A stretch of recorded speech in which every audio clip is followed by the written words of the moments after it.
Tough trip. I mean, I think a week full of road games are always hard. End of the week at Buffalo, honestly, I'm very proud of our effort there. At the end of 6 games in 12 days, felt like our kids competed, fought, came to work every day, showed up, and we still continue to compete. So proud of last week, even though obviously the results aren't what we want. I know that we're getting better and we're progressing. Can you just talk about Ivy a little bit? A lot of times freshmen at this time of the year, they're almost slowing down, like just that freshman wall. But she's playing her best basketball of the year now. Yeah, it's pretty impressive. I actually just talked to her about it. She had a lull, I think, early January maybe, which for us is pretty typical anyway for any age. But Ivy's starting to get it. She's starting to put some things together, starting to understand the game a little bit more, and she looks fit. She's playing a lot of minutes. But even if you watch her defend, she's defending a lot better than she was early on in the season where she was probably fresher. But she's a competitor, at the end of the day, and she's trying to figure some things out, and I think she's getting closer to it. Perfect. With 4 games left, in the regular season, do you try to set goals for the rest of the year, or is it still really just like a game-by-game process?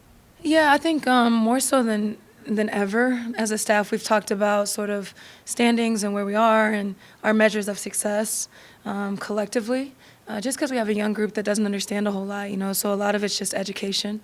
But we definitely still have our measures of success in place. Something as small as even help side defense, are we rotating better? Are we getting to that next box out, and for us, those are measures that are really, really important for how we continue to build.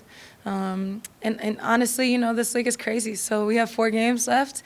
If we make it to Cleveland, the crazier things have happened, and so that's what we keep telling our kids. It's we can control our destiny best we can, and the season isn't over. And like I said, we still keep showing up and competing.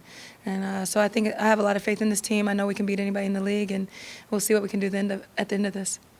With Kent State coming to town tomorrow, obviously played there once already. What can you learn from the previous matchup and to use that, heading into Wednesday?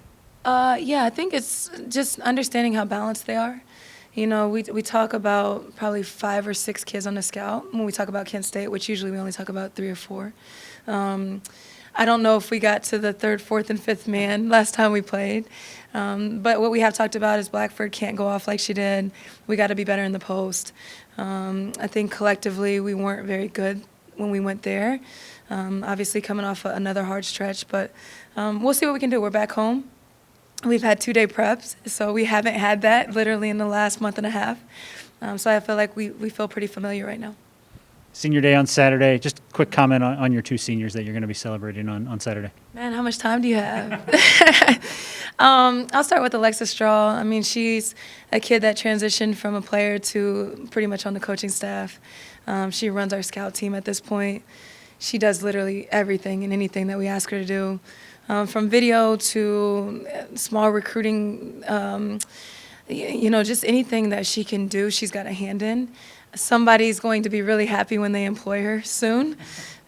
She's just a kid that gets it, and then Vanessa Garros. Vanessa's played a lot of different roles for us. She's a kid that at the end of the day, her legacy is going to be, she's coming to work. She's going to give you everything that she has, and she's gained a lot of respect just from what she does every day.